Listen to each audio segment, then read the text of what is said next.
Salawat dan juga salam tak lupa kita haturkan kepada Rasul kita Nabi besar Muhammad sallallahu alaihi wa ala alihi wasallam.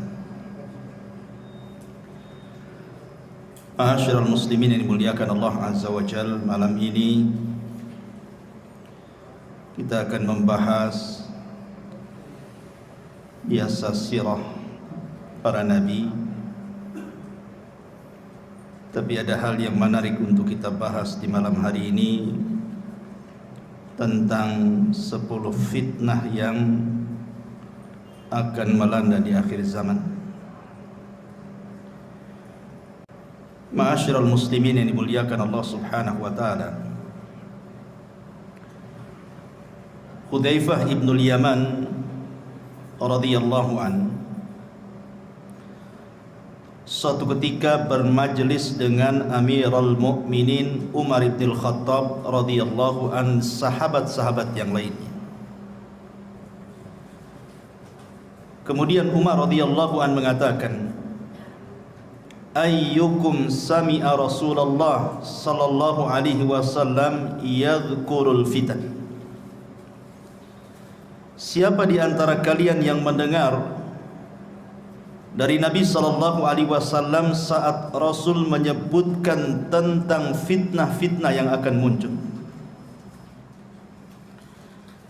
Faqala qaumun, maka sebagian para sahabat mengatakan, nahnu sami'na, ya kami mendengarnya.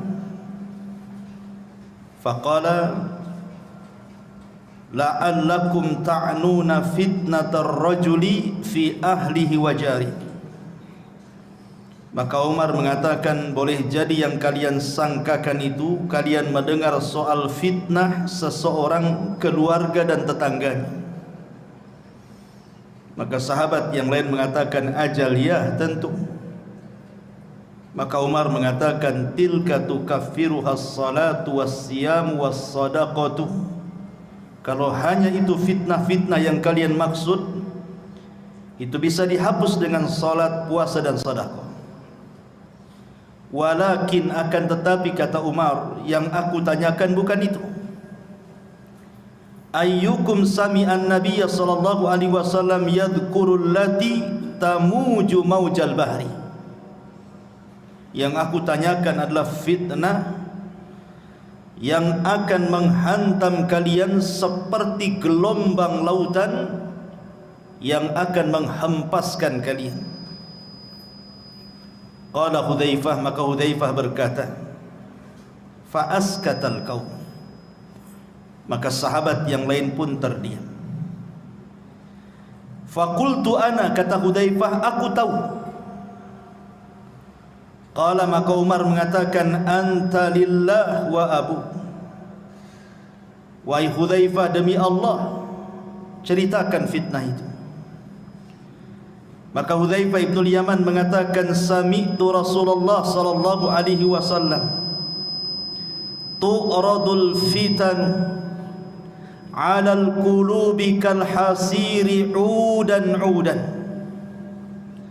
Fa ayyu qalbin ushribaha nukitat fihi nuktatus sauda, wa ayyu qalbin anqaraha nukita fihi nuktatun bayda, hatta tasira ala qalbaini ala al-abyad misli as-safa fala tadurruhu fitnatun ma damatis samawati wal ardh.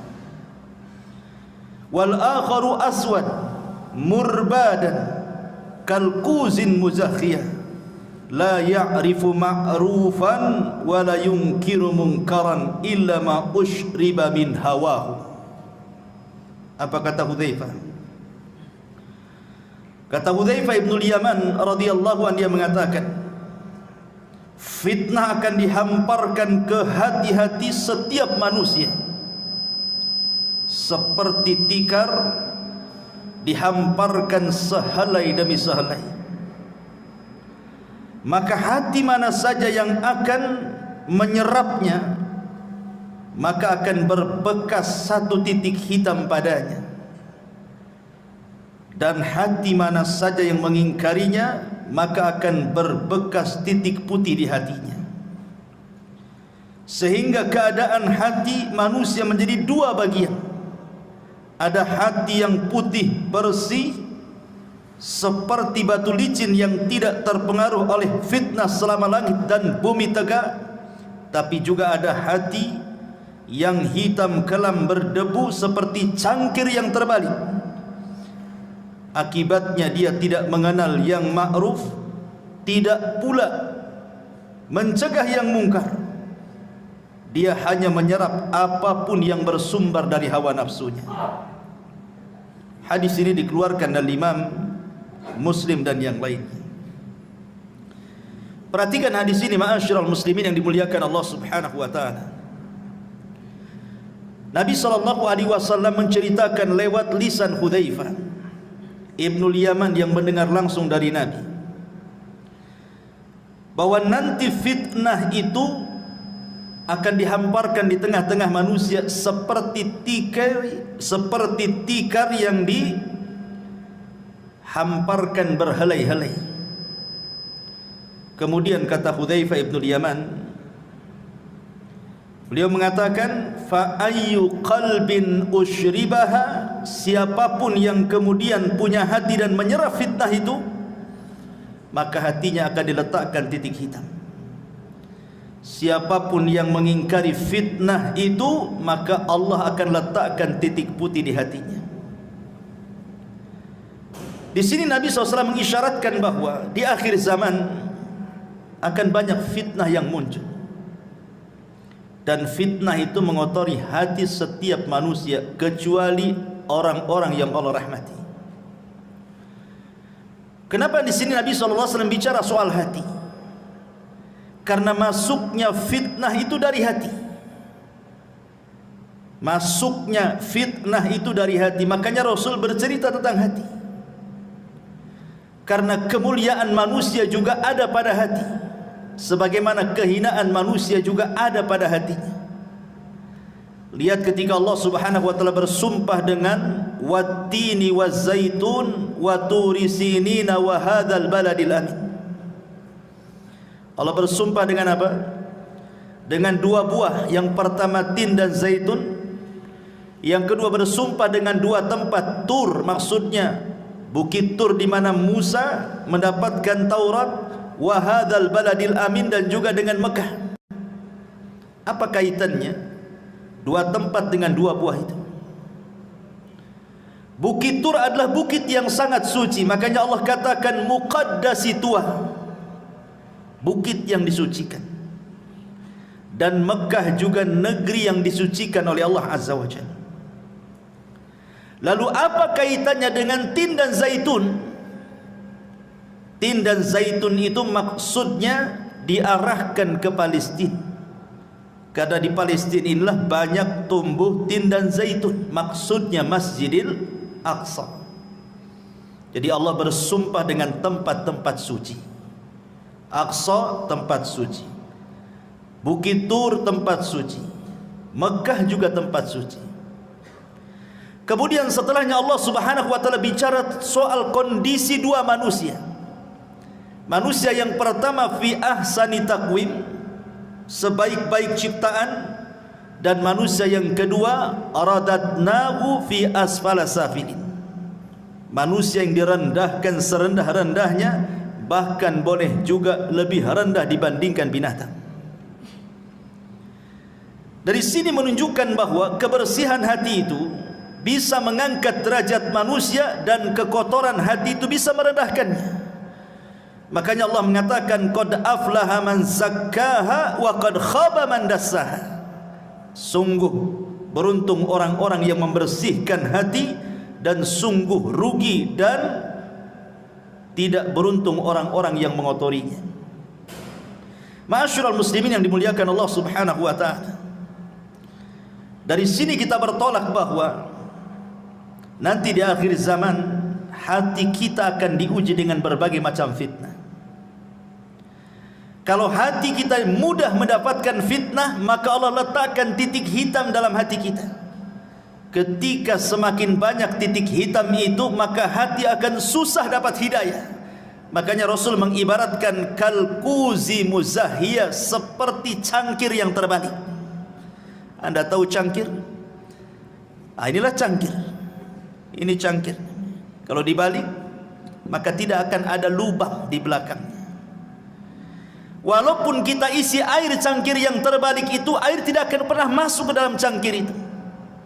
Begitulah hati yang hitam, dimasuki hidayah dia tidak akan masuk.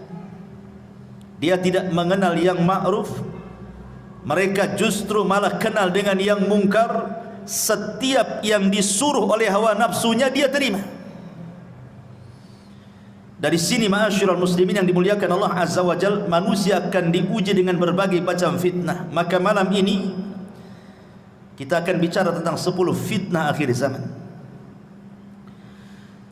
Ma'asyiral muslimin yang dimuliakan Allah Azza wa Jalla, sebelumnya kita akan membahas satu hadis dari Abi Hurairah radhiyallahu anhu. Nabi sallallahu alaihi wasallam bersabda, "Badiru bil a'mali fitanan ka qita'il lailil mudlim. Yusbihu ar-rajulu fiha mu'minan wa yumsi kafira, wa yumsi mu'minan wa yusbihu kafira, yabi'u dinahu bi aradin minad dunya." Dari Abu Hurairah radhiyallahu anhu, Rasul bersabda, "Bersegeralah kalian memperbanyak amal saleh sebelum datang fitnah seperti penggalan gelap di malam hari." Di mana ada seseorang nanti di akhir zaman, paginya dia beriman, sorenya sudah kafir. Sorenya beriman, paginya pula dia kafir, karena menjual agamanya dengan kehinaan dunianya. Para ulama menyebutkan 3 faedah dari hadis ini. Pertama, hadis ini memberikan motivasi kepada kita agar bersegera untuk banyak-banyak beramal saleh sebelum datang waktu di mana kita tidak mampu beramal lagi. Di sini ada faedah agar kita segera beramal saleh sebelum datang waktu kita tidak bisa melakukannya. Makanya Nabi SAW dalam hadis yang lain mengatakan apa? Badiru bil a'mali sab'ah. Bersegeralah kalian sebelum datang 7 perkara. Hal tantadiruna illa faqran munsiyah, au ghinan mutghiyah, au maradan mufsidah, au haraman mufannida, au mautan mujhiza, au dajjal fasyarru ghaibin yuntadhar, awis sa'atu was sa'atu adha wa amar. Kata Nabi sallallahu alaihi wasallam, beramalah kalian, bersegera beramal sebelum datang 7 perkara. Yang pertama, kefakiran yang melupakan. Kefakiran yang menjadikan lupa kepada Allah karena sibuk mencari dunia, lupa pula dengan ibadah. Atau kalau dia selamat dari kefakiran, belum tentu selamat dari kekayaan yang melampaui batas. Karena kekayaan itu bisa melupakan orang. Okelah dia selamat, dia kaya, dia pun taat kepada Allah Azza wa Jalla, belum tentu selamat dari yang ketiga, maradan mufsida, sakit yang membuat dia terduduk tidak bisa beramal. Kaya tapi tidak bisa sholat ke masjid, sakit. Kaya tapi tidak bisa dia bersilaturahim karena tidak bisa bergerak. Oke, dia selamat dari sakit, belum tentu selamat dari yang keempat, haraman mufannida, pikun. Pikun yang melupakan segalanya. Oke, dia selamat dari pikun, tapi dia tidak selamat dari yang kelimanya, mautan mujahiza, mati mendadak. Ketabrak, jatuh, mati mendadak. Atau mungkin dia selamat dari kematian mendadak, bisa jadi yang keenam, atau dia mendapatkan dajjal.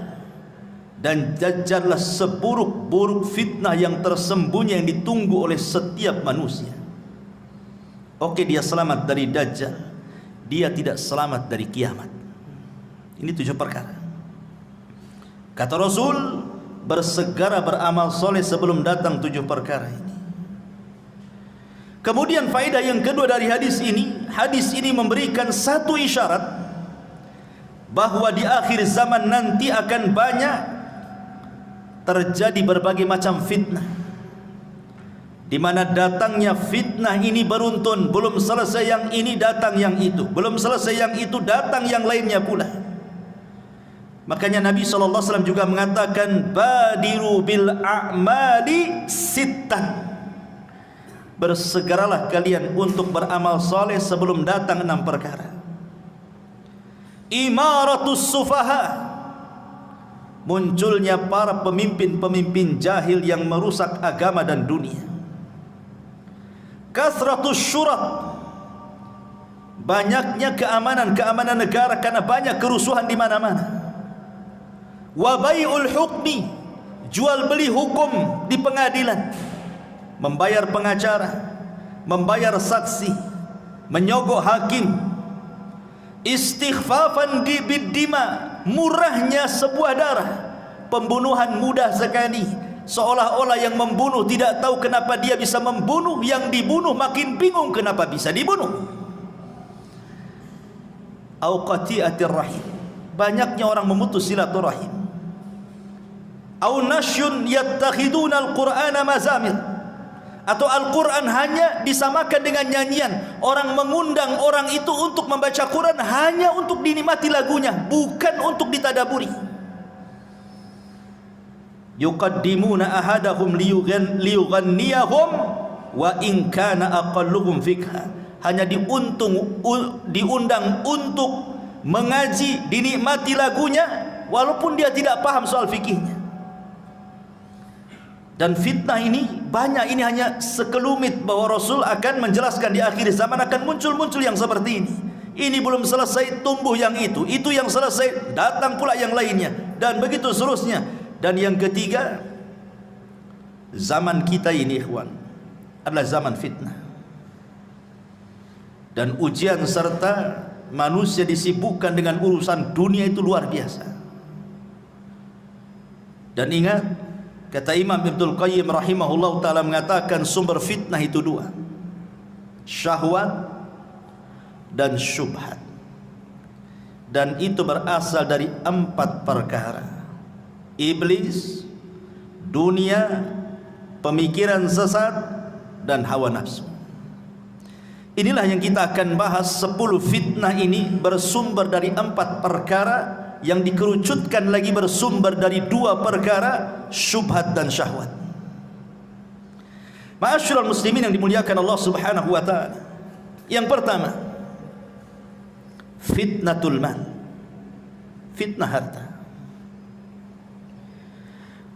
Mengumpulkan harta ikhwan tidak tercela. Tidak, Al-Quran dan Sunnah tidak mencela orang mengumpulkan harta, karena manusia itu memang difitrahkan cinta dengan harta.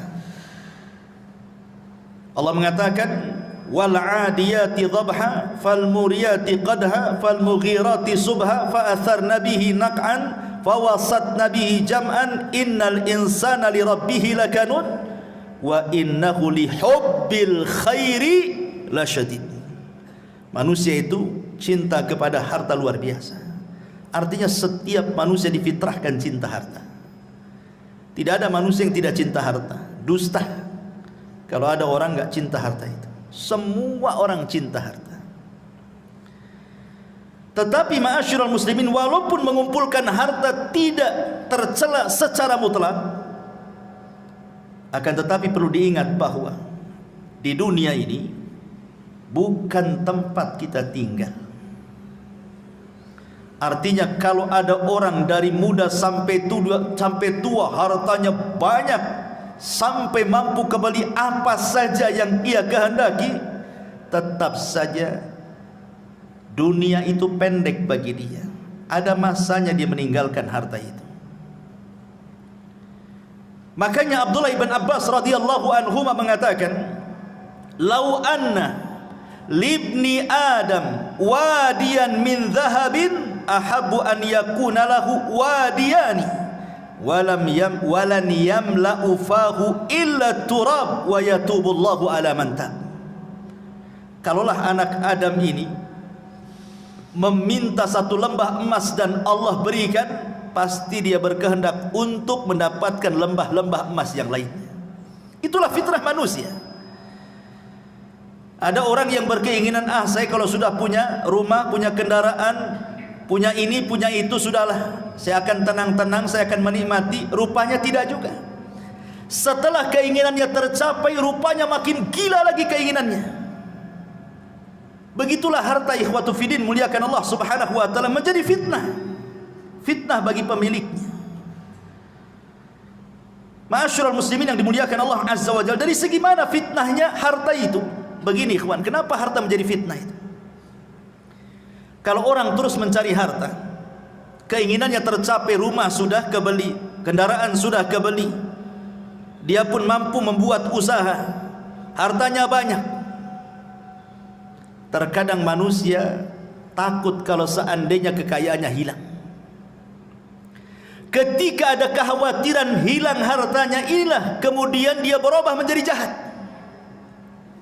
Makanya Allah subhanahu wa ta'ala mengatakan, wa minhum man ahadallah la in atana min fadli lanasaddaqanna wa lanakunanna minas salihin falamma atahum min fadlihi bakhilu bihi wa tawallaw wa hum mu'ridun.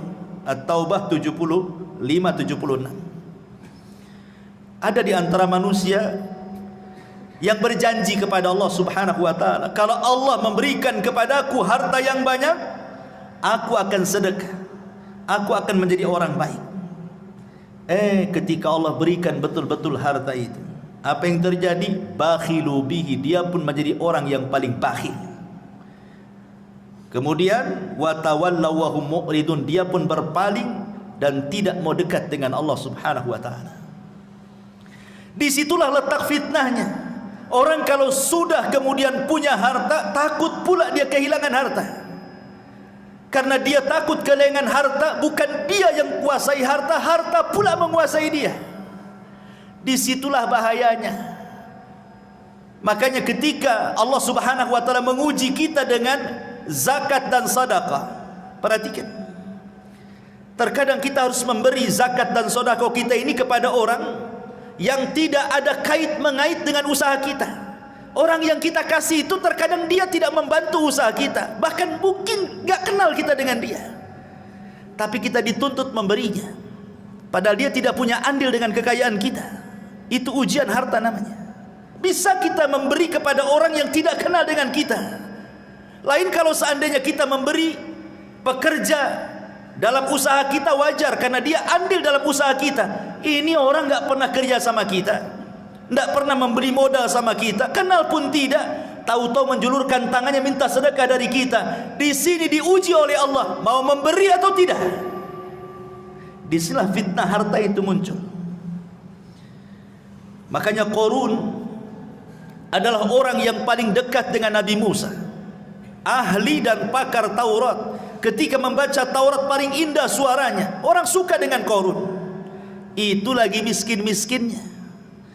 Setelah dibentangkan kekayaan kepada Qarun, mulailah dia jahat. Kalla innal insana la yatgha an ra'ahu istaghna. Sekali-kali jangan begitu. Terkadang ketika Allah bentangkan kehidupan dunia, melampaui batas pula anda. Ketika Nabi Musa disyariatkan zakat, kemudian menyuruh orang untuk mengambil zakat dari Qarun, apa kata Qarun? Innama utituhu ala ilmin indi.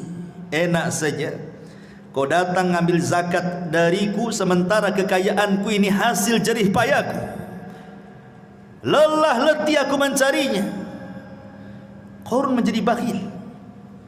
Ma'asyiral muslimin yang dimuliakan Allah azza wa jalla, inilah fitnah harta yang sangat bahaya. Makanya Rasul mengatakan, likulli ummatin fitnah wa fitnatu ummatil mal. Setiap umat itu ada fitnahnya, dan fitnah umatku adalah harta, kata Nabi sallallahu alaihi wasallam. Ma'asyiral muslimin yang dimuliakan Allah subhanahu wa ta'ala, apalagi kalau kita lihat di zaman sekarang ini, zaman globalisasi, zaman di mana orang mampu mengakses yang jauh menjadi dekat. Tontonan setiap hari kita bisa lihat di televisi, YouTube dan semua media-media massa. Lihat yang dipertontonkan di hadapan kita. Terkadang sinetron-sinetron, film-film, semua bicara kemegahan. Konten-konten YouTube hanya bicara soal rumah megah, kendaraan megah, tanah luas, macam-macam. Sementara yang nonton itu orang-orang miskin, orang-orang susah. Kebayang dia kepengen seperti itu. Tengok tetangga rumahnya makin besar, kebayang kapan saya seperti dia. Akhirnya ketika itu bayangannya lupa dengan yang di atas, karena dia ingin mengejar hayalannya. Di situ fitnahnya. Ma'asyiral muslimin yang dimuliakan Allah Subhanahu wa taala. Padahal kalau kita melihat hakikat harta, kata ulama, at-tajmi' wa tafriq. Harta itu sebenarnya hanya dikumpul-kumpul, habis itu ditinggal.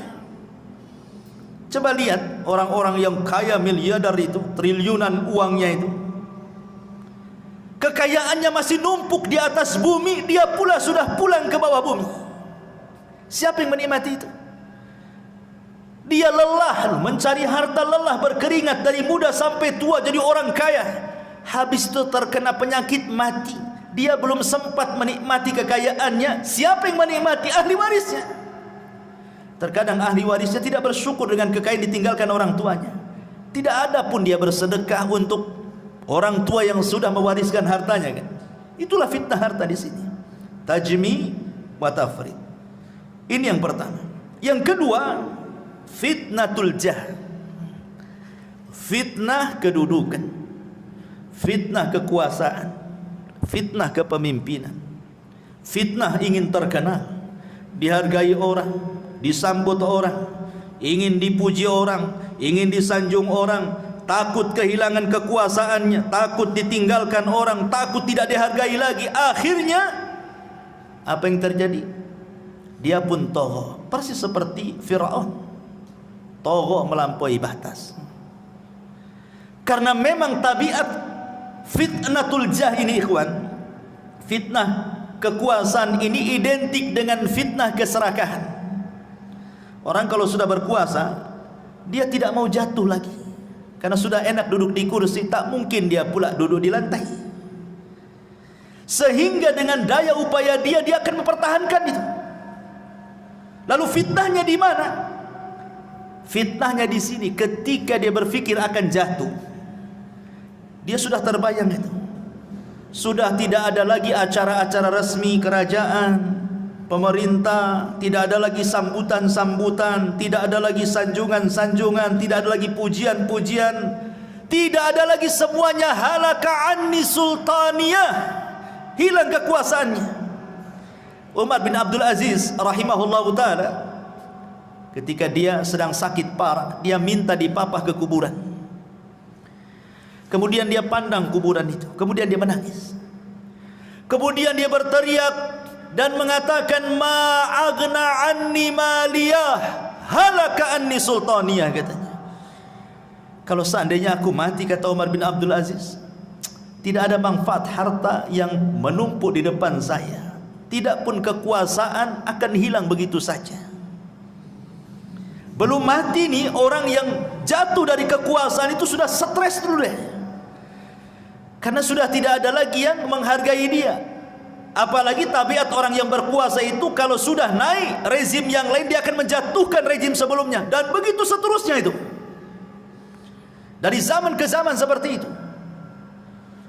Sehingga fitnahnya di sini. Akhirnya kemudian menghalalkan segala cara, yang penting naik ke sana, mau sikut kiri sikut kanan, mau menzalimi orang, mengambil hak orang, enggak peduli dia, yang penting aman kedudukannya. Ini fitnah, ini luar biasa. Makanya Nabi SAW sampai mengatakan, ma dhi'bani ja'i'ani ursila fi ghanamin bi afsadalah min hirsil mali alal min hirsil mar'i alal mali wasyarafi lidini. Kalau seandainya ada dua serigala yang dua-duanya lapar, kata Rasul, ini serigala belum makan 1 minggu, lapar, di depannya ada kambing, tentu serigala ini akan mencabik-cabik kambing itu sampai kenyang, sampai robek, sampai rusak. Kata Rasul, kondisi kambing yang rusak dicabik dua serigala lapar itu tidaklah sebanding kerusakannya dibandingkan orang yang semangat mengejar harta dan kedudukan. Karena kalau dua serigala ini hanya memakan satu kambing sudah kenyang, selesai. Tapi orang yang mengejar kedudukan, dia akan korbankan banyak orang. Dia akan korbankan, dia harus berdusta di situ. Terkadang harus mendolimi, terkadang harus menyakiti, tak jarang membunuh, naudzubillah. Makanya di sini kemudian Rasul mengatakan, rusaknya kambing yang diterkam serigala tidak seberapa tuh dibandingkan kerusakan orang-orang yang mengejar kedudukan. Naudzubillah. Kemudian yang ketiga, fitnatuz zaujati wa fitnatul aulad. Fitnah pasangan hidup dan juga anak-anak. Di zaman Nabi SAW ada seorang sahabat yang ketika hendak hijrah ke Mekah, ke Madinah dari Mekah, dilarang sama istri dan anak-anaknya. Tidak boleh hijrah, masa kita akan tinggalkan tempat kelahiran kita. Akhirnya sahabat ini tak jadi hijrah karena dihalangi oleh keluarganya, digandoli oleh istri dan anak-anaknya. Tidak usahlah ikut-ikut hijrah ke Madinah itu, kita sudah enak hidup di Mekah, kalau kita ke Madinah mau tinggal di mana, bla bla bla bla, macam-macam mengeluh keluarganya. Tak jadi dia hijrah. Sudah bertahun-tahun, akhirnya adalah kesempatan dia menyadarkan istrinya, mau pula istri dan anaknya hijrah. Sampai di kota Madinah, dia merasa cemburu dengan kawan-kawannya yang dari awal sudah hijrah duluan. Mereka sudah menjadi alim ulama karena sudah bertahun-tahun belajar dengan Nabi SAW. Sebagian mereka sudah sukses dari segi dunia seperti Abdurrahman bin Auf, Utsman bin Affan, Abu Bakar dan yang lainnya. Dan mereka bertahun-tahun dekat dengan Nabi SAW. Menyesalah dia, kenapa dia kemudian tidak hijrah bersama para sahabat sebelumnya. Coba kalau seandainya dia hijrah bersama para sahabat di awal hijrah, tentu aku pun meraih seperti apa yang mereka raih, katanya. Marah sama anak dan istrinya, gara-gara engkau mungkin bahasa kita. Coba kalau dulu kalian tidak melarang saya hijrah, tentu aku tidak seperti ini, katanya. Ketika itu turun ayat surah At-Taghabun ayat 14 kepada sahabat ini. Ya ayyuhalladzina amanu inna min azwajikum wa auladikum aduwwan lakum fahdharuhum. Hai orang-orang yang beriman, sesungguhnya istri-istri kalian, anak-anak kalian terkadang menjadi musuh kalian. Fahdharu, hati-hati. Lihat, sahabat ini tidak jadi hijrah gara-gara apa? Digandoli anak istrinya, kan? Jadi musuh. Baik musuh secara ideologi atau musuh secara fisik. Musuh secara ideologi boleh jadi mungkin suaminya mau sedekah, ditahan sama istrinya. Bang, janganlah sedekah, beli mobil, beli ini, beli itu. Tak jadi dia. Anaknya kepengen ini, kepengen itu, tak jadi dia. Terkadang kebutuhan keluarga sudah dicukupi sebenarnya, bahkan lebih dari kecukupannya. Terkadang istri melarang kita untuk menginfakkan harta kita, padahal kita yang cari. Terkadang anak-anak juga demikian. Itu secara ideologi itu. Secara fisik ya sudah, na'udzubillah, banyak kita lihat di YouTube ada anak membunuh orang tuanya. Entah apa salah orang tuanya, kenapa sampai dibunuhnya. Akhirnya ketika sahabat ini mau marah kepada keluarganya ini, maka Allah Subhanahu wa taala katakan, wa in ta'fu wa tasfahu wa taghfiru fa innallaha ghafurun. Kalau engkau maafkan anak istrimu, kau berlapang dada, kau ampunilah kesalahan mereka, Allah zat yang maha pengampun lagi maha pengasih. Akhirnya dimaafkan. Ya sudahlah, sudah kadong, begitu bahasa kitanya. Lihat, karena begini ikhwan, fitnah istri dan anak-anak itu terkadang kita ini mencintai Allah dan Rasulnya. Kita orang Islam pasti kita cinta dengan Allah, cinta dengan Rasulnya. Tapi terkadang kecintaan kita kepada Allah dan kepada Rasulnya ini tidak lebih besar dibandingkan kecintaan kita kepada istri dan anak kita. Itu masalahnya. Buktinya saja, ada orang kepala rumah tangga lah, anaknya tertidur di waktu subuh. Mungkin anak itu baru safar dari mana gitu, sudah besar anak itu. Kemudian malamnya ngobrol sampai kemudian dia baru 1 jam subuh baru tidur. Kemudian bapaknya ingin bangunkan anak itu sholat subuh. Apa kata istrinya? Janganlah pak, kata. Anak itu baru datang capek, baru 1 jam dia tidur. Biarkanlah dia tidur, kata. Akhirnya kemudian suaminya sholat subuh sendiri, anaknya ngorok sampai terbit matahari. Kenapa orang tua ini membiarkan anaknya seperti itu? Karena sayangnya dia kepada istrinya dan sayangnya kepada anaknya. Itu di dunia. Di akhirat dia tidak sadar anak itu yang menyeret dia ke neraka. Ma'asyiral muslimin yang dimuliakan Allah Azza wa Jalla. Terkadang kita bapak-bapak ini dibuat durhaka dengan orang tua gara-gara istri. Banyak laki-laki yang durhaka dengan orang tua gara-gara istrinya kan? Padahal hak kita kepada orang tua itu porsinya lebih besar dibandingkan hak kita kepada istri kita. Kalau seandainya ada uang 1 juta, kemudian di situ ada 2 orang, 1 orang tua, 1 istri, kemana uang ini saya sedekahkan? Kata Rasul, Allah berfirman, yas'alunaka madza yunfikun. Qul ma anfaqtum min khairin falil walidaini. Mereka bertanya-tanya kepadamu wahai Muhammad, kalau saya punya uang kemana saya sedekahkan? Maka katakan ya Muhammad, kata Allah, sebaik-baik sedekah itu berikan kepada orang tua. Tetapi berapa banyak istri yang mempengaruhi kita, akhirnya kita durhaka dengan orang tua kan? Sampai ada seseorang itu curhat dengan saya, menangis nih seorang suami, karena dia lelah bekerja. Dia harus sembunyi-sembunyi loh itu nyisipkan uang gajinya, karena setiap gajian langsung disambar istrinya. Jadi sisihkan sedikit-sedikit hanya untuk mengirim orang tuanya. Nangis dia. Kenapa harus izin sama istrinya? Dia yang cari kerja. Tidak boleh seorang suami seperti itu, dan tidak pun layak istri seperti itu. Masa kemudian suami disudurhaka dengan orang tuanya? Itulah kadang-kadang fitnah istri seperti itu kan.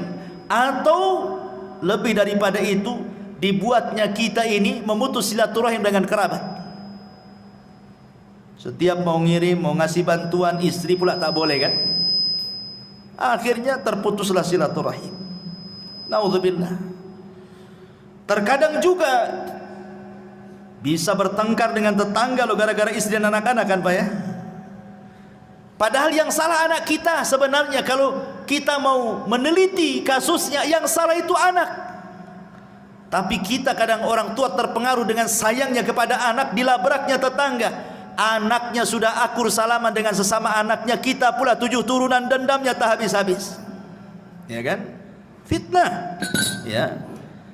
Ma'asyiral muslimin yang dimuliakan Allah Subhanahu wa taala. Ini fitnah keluarga. Kemudian yang tak kalah parahnya lagi ada namanya fitnatun nisa. Ini yang keempat. Fitnah perempuan. Nabi SAW bersabda dalam hadis Muslim dan juga dikeluarkan Imam Bukhari, "Ma taraktu ba'di fitnatan adarru 'ala rijali minan nisa." Tidak ada yang aku tinggalkan setelahku fitnah yang lebih besar dibandingkan fitnah wanita. Kita lihat Adam dicipta dari apa? Dari tanah. Kalau Hawa dicipta dari siapa? Dari tulang rusuk Adam. Ahli tafsir mengatakan saat Adam tertidur, diambil tulang rusuk yang paling bengkok, yang paling atas, yang dekat dengan jantung, diambil kemudian diciptakan Hawa. Kenapa saat tidur Adam diambil tulang rusuknya? Supaya Adam tidak benci dengan istrinya. Makanya saat tertidur diambil dan tidak terasa. Pas bangun nampak pula Hawa sudah di depan dia. Artinya tabiat laki-laki karena terbuat dari tanah, makanya dia bergelut dengan tanah kan. Antum yang bangun rumah, bangun ini, bangun itu untuk istri kan? Ya. Dari tanah. Rumah antum dari apa? Ya dari tanah lah. Dari pasir, dari apa-apa, semua dari tanah. Karena kita laki-laki tercipta dari tanah kan? Makanya kita bangun rumah. Karena istri tercipta dari tulang rusuk yang dekat dengan jantung, makanya fungsi istri itu menenangkan. Itu kalau yang berakal. Dapat pula istri yang tak berakal, habis lantung. Karena dia dekat jantung kan, diciptakan dari tulang rusuk yang paling bengkok, makanya dia dekat jantung untuk memberikan motivasi kepada suaminya. Tapi ternyata banyak pula kemudian wanita-wanita itu yang tidak bersyukur dengan suaminya. Ini masih mencakup fitnah wanita tapi masih istrinya. Masih istri kita maksudnya. Begini, kawan. Istri itu diciptakan untuk kita itu dalam rangka perhiasan. Jadi wanita itu sebenarnya perhiasan bagi laki-laki. Makanya ketika Nabi SAW mengatakan sebaik-baik perhiasan itu adalah istri yang salehah kan itu. Karena wanita itu perhiasan bagi laki-laki. Laki-laki lebih suka memandang perempuan dibandingkan barang-barang antik lainnya. Ya kan? Antum lebih suka memandang perempuan dibandingkan celana bagus, tas bagus, walaupun bermerek itu nggak tertarik. Coba dipajangkan satu perempuan yang cantik, nggak berkedip antum. Kalau sama celana berkedip-kedip lah. Ya. Karena memang wanita diciptakan jadi perhiasan bagi laki-laki. Makanya kenapa kenikmatan laki-laki itu lebih banyak dikasih perempuan di sorga. Karena memang difitrahkan laki-laki itu hanya suka perempuan. Kalau yang lain bosan, kalau perempuan gak akan bosan. Berbeda dengan perempuan. Perempuan itu bukan satu-satunya kenikmatan laki-laki. Ya, dia juga difitrahkan cinta dengan kita. Tapi kecintaannya bercabang. Ia cinta dengan suami, ia cinta dengan perhiasan, ia cinta dengan baju, dengan pakaian, dengan macam-macam. Makanya kenikmatan di sorga pun bercabang-cabang dia. Dia tidak dikasih bidadara banyak-banyak, satu aja suaminya. Karena di dunia saja perempuan itu dia tidak begitu suka dengan laki-laki. Dia suka kadang, tapi juga ada yang lain yang disukai dia. Makanya lihat perempuan itu kalau antum kasih hadiah baju senang luar biasa kan. Kalau antum dikasih hadiah sama istri kaos nggak senang, biasa-biasa saja kan. Nggak ada surprise-nya sama sekali. Karena hari-hari juga kita pakai kaos kadang seminggu sekali baru ganti. Kalau perempuan kan dikit-dikit ganti, dikit-dikit ganti. Ada pakaian dapur beda dengan pakaian keluar, beda dengan pakaian kearisan, beda dengan pakaian ke pasar, dan begitu seterusnya kan. Laki-laki mana peduli, mau ke undangan ya itu, mau sholat ya itu, mau tidur ya itu gitu. Gak peduli dia. Ma'asyiral muslimin yang dimuliakan Allah Azza wa Jalla, masalahnya ikhwan, di mana letak fitnah nih perempuan nih? Yang dimaksud dalam hadis ini, maksudnya di sini bukan istri kita, tapi perempuan yang tidak ada kait mengait dengan kita. Karena begini, ada satu kisah, ini sering saya ceritakan, tapi di sini belum. Abu Abdillah Al-Laghawi rahimahullahu taala, seorang ulama salaf. Abu Abdillah Al-Laghawi rahimahullahu taala bercerita, di zamannya ada anak muda. Anak muda ini rajin sholat, tidak lepas baca Quran, hadir terus di majelis ta'lim, pokoknya anak muda soleh. Dia berjalan melewati satu gereja. Rupanya di dalam gereja itu ada seorang wanita biarawati yang sangat cantik sekali. Entah kenapa pandangannya tertuju kepada wanita itu. Begitulah bapak-bapak, ya, tak sabar kalau melihat yang bening-bening, langsung dituju matanya ke situ. Akhirnya kemudian setiap hari lewat gereja itu, setiap itu pula dia menatap wanita itu. Setan masuk, panah cinta masuk ke yang perempuan dan masuk pula ke yang laki-laki. Akhirnya mulai saling mengirim surat karena tidak berani dia mendekat gereja. Surat dibalas surat, perjanjian dibalas janji, ketemu dibalas ketemu, akhirnya ngobrol, jatuh cinta, kemudian kepengen menikah. Cintanya kuat luar biasa. Masalahnya, yang satu muslim, yang satu Nasrani. biarawati lagi, tidak bisa menikah kecuali dia keluar dari petugas gereja. Sakitlah anak muda ini karena terus terpikir dengan wanita itu, sampai akhirnya sakitnya memarah, tidak mau makan, tidak mau minum, kurus, akhirnya sampai ke sakaratul maut, mati gara-gara cinta. Sebelum dia mati, ini Abu Abdillah Al-Laghawi ini menceritakan kisah ini. Dia datang, dia mengatakan, zurtu ilaih, aku menziarahi laki-laki itu. Kemudian aku ajak dia berdakwah menuju kepada Allah, mengingatkan rahmat Allah untuk bertobat kepada Allah Azza wa Jalla. Tapi di luar pemikiran Abu Abdillah Al-Laghawi, rupanya laki-laki ini mengatakan, ya Imam, kamu tahu kasusku dengan wanita itu, katanya. Aku cinta berat dengan wanita itu, katanya. Dan aku tidak mungkin dipisahkan dengan wanita itu. Kalau Allah Subhanahu wa ta'ala haramkan aku tidak berjumpa di dunia, maka jangan pula Allah haramkan aku berjumpa di akhirat, katanya. Kata Imam Abu Abdillah, lalu bagaimana caranya? Kau akan berjumpa di akhirat? Di luar pemikiran Abu Abdillah, tiba-tiba dia mengatakan, kafartu bidini wa amantu bidiniha. Ya Imam, saksikan sebelum wafatku, aku kufur dengan agamaku dan aku beriman dengan agama wanita itu, katanya. Dikiranya dengan cara seperti itu dia akan berjumpa di akhirat? La haula wala quwata illa billah. Masalah ini oleh Imam Abu Abdillah Al-Laghawi disembunyikan, tidak mau diceritakan sama orang. Sampai setahun berlalu, rupanya nasib wanita itu sama pula dengan nasib laki-laki ini.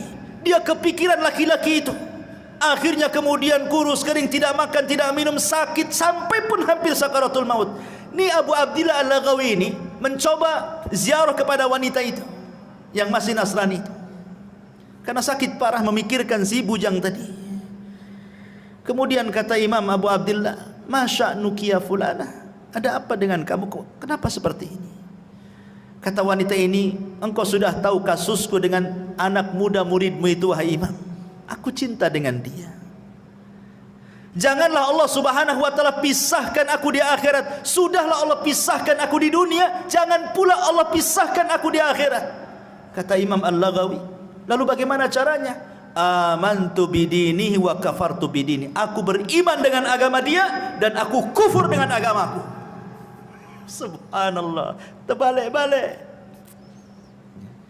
Lihat, dia sudah Allah pisahkan di dunia, Allah pisahkan pula di akhirat.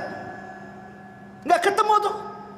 Di dunia sudah dipisahkan, di akhirat pun dipisahkan. Kenapa? Yang satu mukmin, yang satu kafir, kan gitu ya. Begitulah takdir, ikhwan. Istidraj syaitan namanya. Hati-hati. Ya. Makanya dulu saya punya tetangga, kan pernah cerita di sini. Saya masih tinggal di Batam Center itu.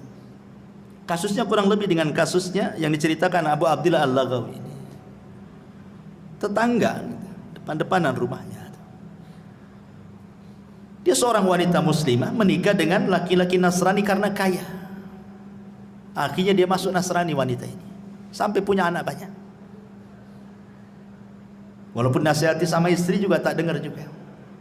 Qadarullah pula, suaminya ini ada hubungan dengan perempuan yang ketiga, dan yang ketiga ini wanita muslimah.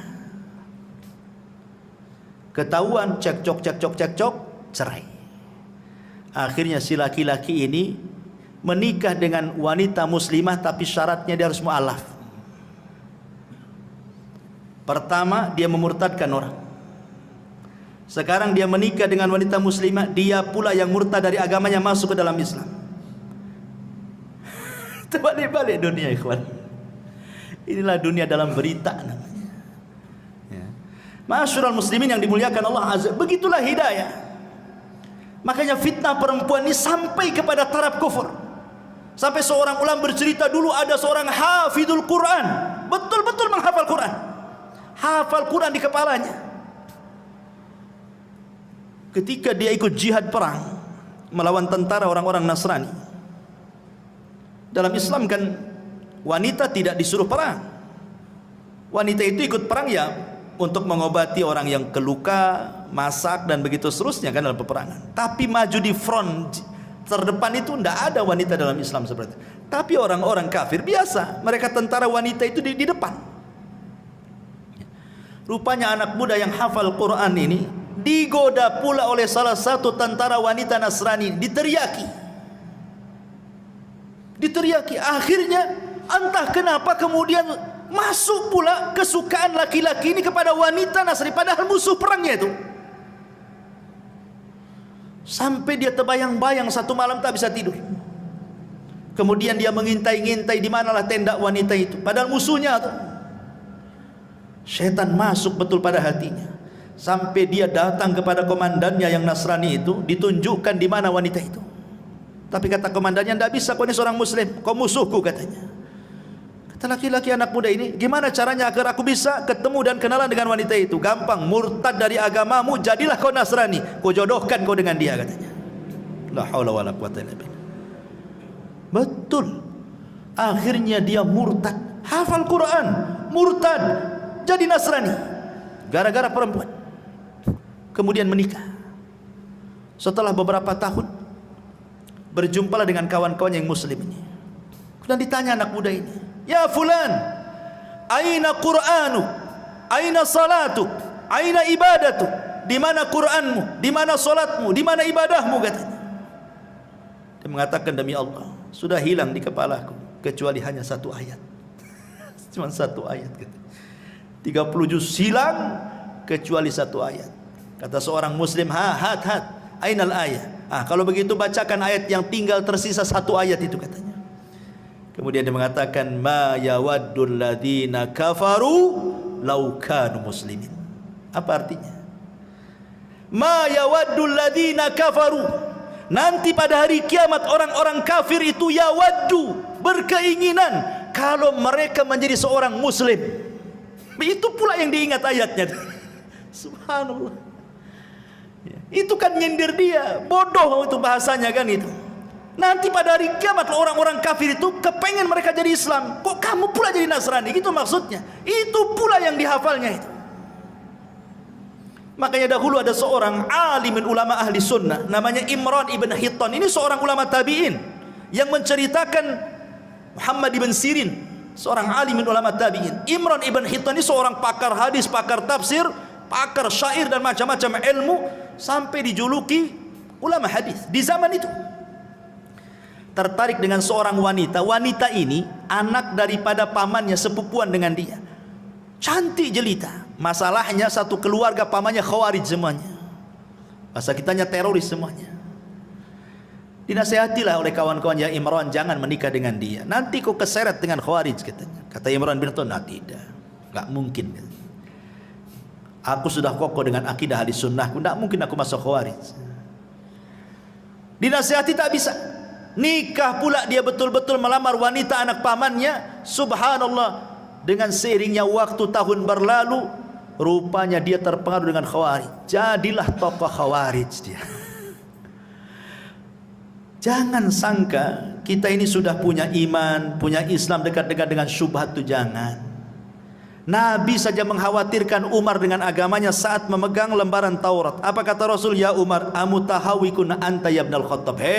Umar, kau sudah bingung ya dengan agamamu, ngapain kau bawa lembaran-lembaran Taurat itu? Buang, kata Rasulullah. Amutahawikun anta ya ibnal Khattab, laqad taraktukum 'alal bayda lailuha kanahariha la yazigu anha ila hali, kata Rasul. Aku lo tinggalkan Islam ini terang benerang, malamnya seperti siangnya, yang tidak berpaling kecuali hancur. Kau pula bawa lembaran Taurat, buang wahai Umar. Dibuang sama Umar. Sekelas Umar dikhawatirkan agamanya sama Nabi. Siapa yang bisa membandingi Umar bin Khattab dengan kita? Yang kalau dia satu jalan dengan setan, setannya yang kabur. Yang kata Nabi SAW, kebenaran yajri ala lisanihi wa qalbi, berjalan di lisan dan hatinya. Yang dikatakan Nabi SAW, setiap umat itu ada mulham, dan mulhamnya umat adalah Umar bin Khattab. Setiap pendapatnya turun wahyu, tapi masih dikhawatirkan agamanya sama Nabi kan. Jangan macam-macam dengan syubhat dan syahwat itu. Ma'asyiral muslimin yang dimuliakan Allah Azza wa Jalla, ini fitnah yang keempat, fitnah an-nisa. Fitnah yang kelima,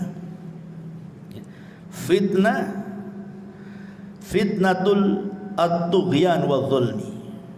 Fitnah banyaknya kezaliman, banyaknya keangkara-murkaan yang timbul dari kebijakan pemerintah yang zalim.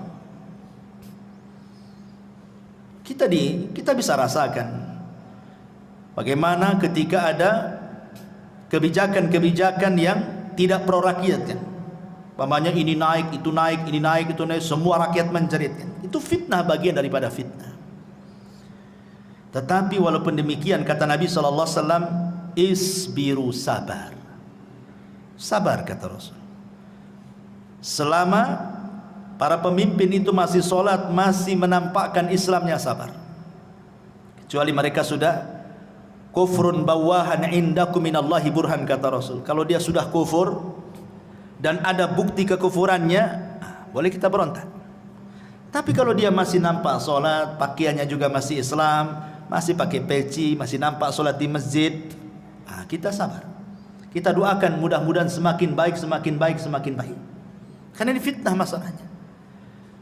Karena dampaknya kebijakan-kebijakan itu ke ekonomi. Ekonomi dampaknya kepada kefakiran. Kefakiran dampaknya kekufuran, kejahatan. Lihat salah satu dampak kenapa orang jadi teroris, salah satunya faktor ekonomi. Orang berpindah agama, salah satunya faktor ekonomi. Orang bisa jahat jadi merampok, membunuh gara-gara ekonomi. Ya kan? Fitnah. Ya, makanya kita bersabar kepada Allah Azza wa Jalla, terus bersabar. Minta kepada Allah Subhanahu wa taala supaya diperbaiki semuanya. Karena mencaci itu tidak solusi masalahnya. Ini juga fitnah dan itu akan muncul dan akan terus muncul. Kemudian yang keenam, fitnatut tafarruq wal ikhtilaf wa tahazzub. Banyaknya perselisihan antar sesama kita aja berselisih. Padahal bahaya. Dulu Imam Bukhari meriwayatkan begini. Jadi Nabi SAW baru saja turun wahyu, diberitahu tentang tanggal Lailatul Qadar. Jadi turun wahyu memberitahu tanggal dan malam Lailatul Qadar itu. Pamannya turun wahyu tanggal 27 atau tanggal 29 gitu ya. Rasul sudah ada tuh di otaknya itu, karena turun wahyu diberitahu tuh tanggalnya. Senanglah Rasul itu kepengen memberitahu sahabat tentang malam apa Lailatul Qadar dan tanggal berapa gitu.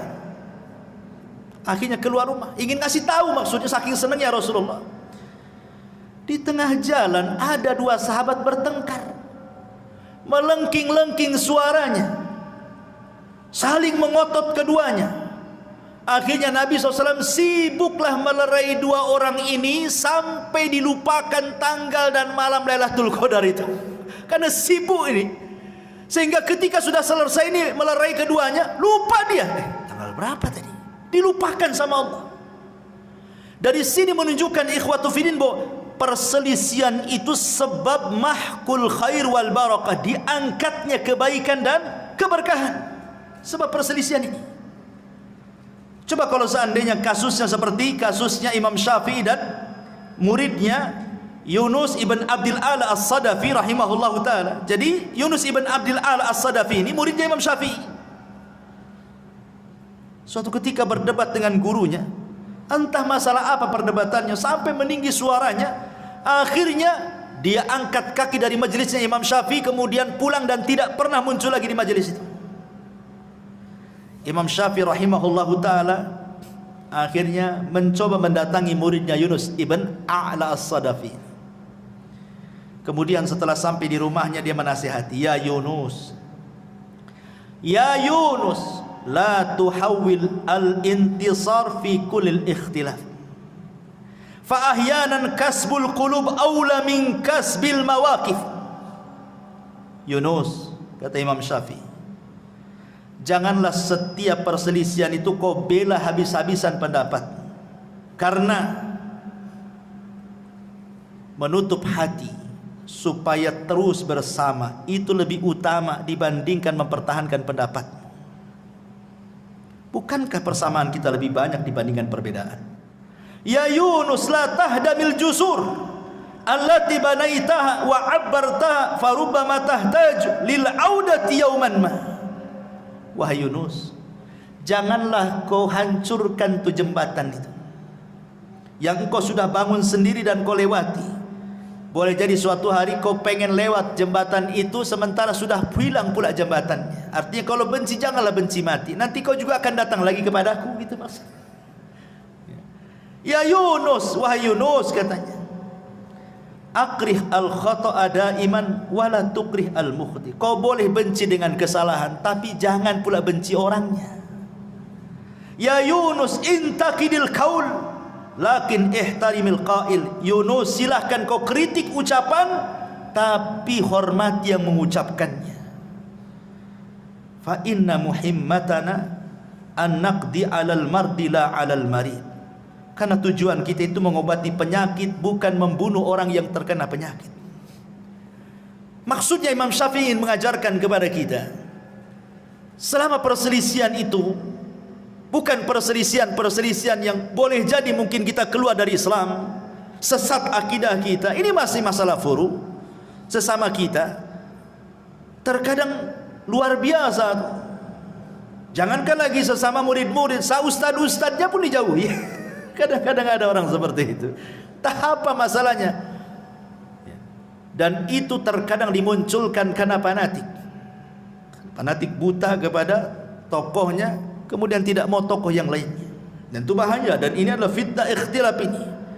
Ini sangat bahaya sekali karena akan melemahkan kaum muslimin dan akan bercerai-berai. Tidak ada lagi kekuatan.